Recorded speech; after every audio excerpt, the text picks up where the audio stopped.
ఆత్మ అంటే ఏంటో మీకు తెలుసా? మనం ఆత్మని ఎలా చూస్తున్నాం అన్న విషయాన్ని ఈరోజు భగవద్గీతలోని సాంఖ్యయోగంలో 29వ శ్లోకం అర్థంలో తెలుసుకుందామండి. Welcome to my channel. నమస్తే, సునీత గారిపాటి స్పిరిచువల్ @1051.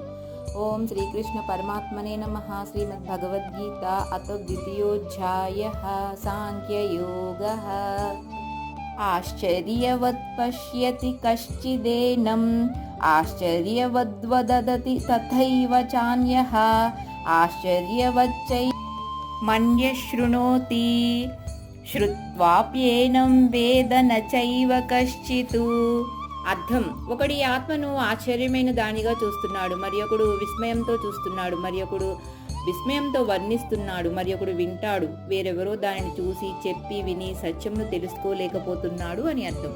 జై గురుదత్త. సబ్స్క్రైబ్ చేయండి, లైక్ చేయండి, షేర్ చేయండి, మీ విలువైన అభిప్రాయాన్ని తెలియజేయండి. Thank you for watching.